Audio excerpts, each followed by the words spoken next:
a hablar del Fondo Monetario Internacional y estas negociaciones que se están llevando a cabo luego del viaje que emprendió el ministro de Economía, Sergio Massa, y allí la reunión con representantes del fondo. Raúl de la Torre, bienvenido. ¿Cómo estamos? ¿Qué tal? ¿Cómo estás, A ver, Pablo? ¿en qué etapa estamos de la negociación con el fondo? O mejor dicho, renegociación. Sí, yo te diría que se inician un periodo de 3 semanas probablemente de negociaciones en la cual la imagen esa que veíamos de Gita Gopinath, que es la vicedirectora gerente del Fondo Monetario Internacional, la número 2 de Kristalina Georgieva, la vamos a ver cada vez más frecuentemente, porque es la responsable de la negociación con Argentina. Ya se elevó el rango de la negociación, que ya no es a nivel del equipo técnico que visita habitualmente la Argentina, últimamente con Luis Cubedu, el venezolano al frente, sino que es directamente con la vicedirectora, que es la que está atendiendo todo el tema Sudamérica. ¿Qué es lo que se está revisando? ¿Qué es lo que se discute? En principio, las metas, metas de reservas y meta de déficit fiscal para el año. ¿Por qué? Porque con el tema de la sequía, claramente Argentina no va a tener el acceso a los recursos que se pensaba tener, se proyectaba tener en materia de exportaciones, lo cual resta dólares que podrían ingresar a las reservas internacionales. Va a ser muy complicado, por no decirte directamente imposible, que se cumplan las metas que se habían fijado en el acuerdo firmado en marzo de 2022. Déficit fiscal, ¿por qué? Porque es muy riguroso el programa en cuanto a la reducción, ya sobre una medida bastante exigente del año pasado, del 2,5 puntos del PBI como tope del déficit fiscal. Este año habría que pasar a 1,9%. El problema es que también, por un lado, por la caída de las exportaciones, significa menos ingresos de retenciones al fisco, pero también con una situación económica que por lo menos se estancó y para muchos ya empieza un periodo de depresión de la situación económica, con lo cual si la actividad decae, va a decaer también la recaudación fiscal. No se va a poder cumplir, en consecuencia, con el déficit fiscal, salvo que paralelamente a la caída de ingresos hagas un recorte de gastos brutal para poder compensar eso. Eso es lo que el gobierno argentino quiere evitar, verse sometido a la necesidad de hacer un recorte de gastos mayor todavía, porque eso obviamente son gastos que se supone son gastos en el plano social, que atiende determinadas emergencias, de determinadas circunstancias, que son necesidades de la población, que no sería bueno tocar, para nada. Ya no solo por una especulación electoral, simplemente por una situación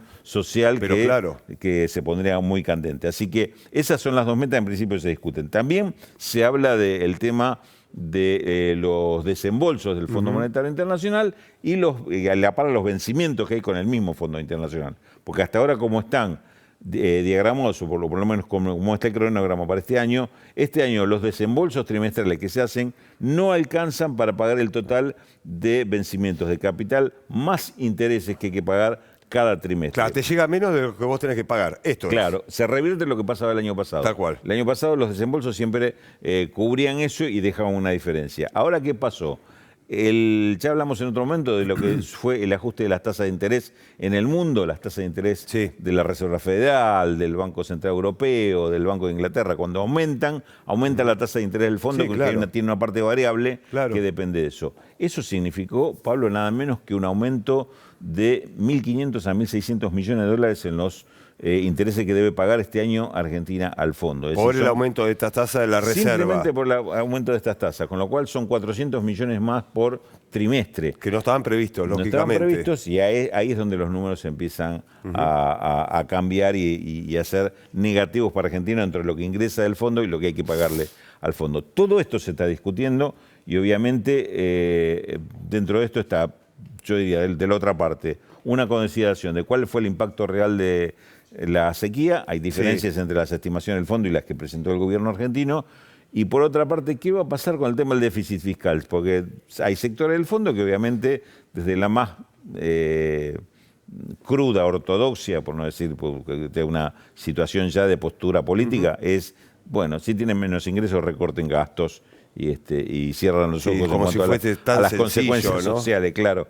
Y buscar comprensión desde este lado es tratar de vencer ese tipo de postura. Esto es el escenario, se empieza a discutir, lo que se resolvió hasta ahora es que va a haber una mesa de discusión de estos temas. Estaremos muy pendientes entonces. Claro, y como dijo un vocero del Ministerio de Economía argentino, todas las alternativas están sobre la mesa. Lógicamente. Bueno, hablemos del dólar, Raúl. El dólar paralelo, Sí. 4.10, 4.12, ayer cerró en 4.08. Bueno, Y el ¿cuál es la viernes estaba en situación hoy? 400 pesos. Pero claro, subió 8 pesos. Porque hay que hacer la referencia en para poquito entender tiempo. la importancia que tiene que suba 10 pesos en Sí, 2 días, a ver. si es que esto termina hoy en 410. Hay una tensión muy grande con el tema de las divisas, por esto mismo que venimos charlando, y porque ya empieza a haber problemas serios para quienes necesitan importar insumos y se tienen que poner la cola para ver si van a recibir los dólares a precio oficial. Esto significaría que esos sectores, o tienen, si no coinciden los dólares ahí, o tienen que ir a comprarlo en un mercado, no en el paralelo, pues no es el blue el que compran ellos, sino las empresas me refiero, ¿no? Sino que compran en el dólar MEP o lo cambian en el contado con liqui, ir con los pesos y volver con los dólares, lo cual significa un costo que está ya arriba de 400 pesos, por lo menos en el caso del contado con liqui, ayer cerró en 409.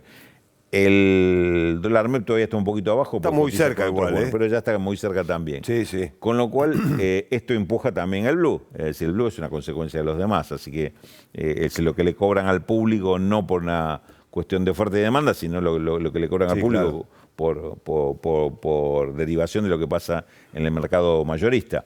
Entonces, esto está pesando y como las expectativas son de que la cuestión puede estar más complicada en los meses siguientes, empieza a subir en forma preventiva el dólar. Va a depender, ligando una cosa con otra. Si Argentina tuviera un buen resultado de la negociación con el fondo, seguramente se aquietaría la presión sobre el dólar. Si no es así, prepárate.